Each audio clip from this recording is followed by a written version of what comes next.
আসসালামু আলাইকুম গাইস। এই যে আজকে আমি ডাইল ভুনা করব।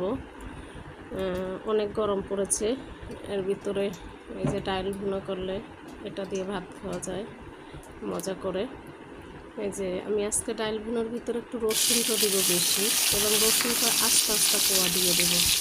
না, ভাত খাওয়ার সময় রসুনটা যদি একটু আপনার মুখে করে ভালো লাগে, বিশেষ করে ডালে কিন্তু রসুনটা বেশি দরকার, তাহলে ডালটার মজা হয় আর কি।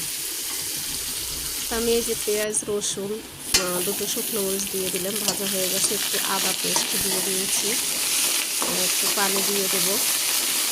পানি দিয়ে দেওয়ার পরে এই যে লবণ দিয়ে দিলাম, একটু হলুদের গুঁড়া, জিরের গুঁড়া, এগুলো দিয়ে এই যে নাড়াচাড়া করে একটু কষিয়ে নিলাম।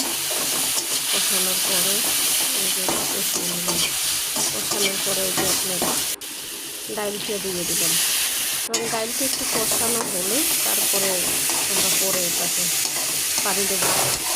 আমি কিন্তু আগে থেকে কোনো মরিচ দিইনি, শুধু দুটো শুকনো মরিচ দিয়েছি, কেননা আমি এই বোম্বাই মরিচ দিব হয়ে আসার একটু আগে আগে, যাতে ফ্লেভারটা সুন্দর আসে, খেতেও মজা লাগে।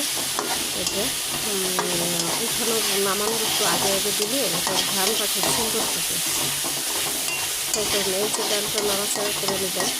এখন পানি দিয়ে নেব।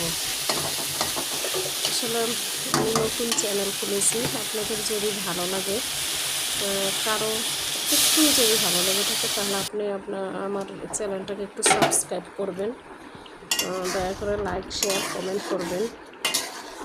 দেখেন, আমি চেষ্টা করেছি আমার যথাসাধ্য মতো যে যাতে সুন্দর হয়, কিন্তু এই ডাইল ভুনাটা দিয়ে ভাত খেতে অনেক মজা। আমি প্রায় এই ডাইল ভুনাটা খাই, এটা আমার খুব ফেভারেট।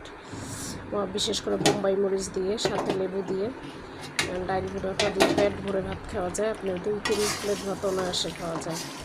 ওই যে আমার ডালটি প্রায় হয়ে আসছে শেষের দিকে, ডালটা প্রায় ঘন ঘন, আর একটু ঘন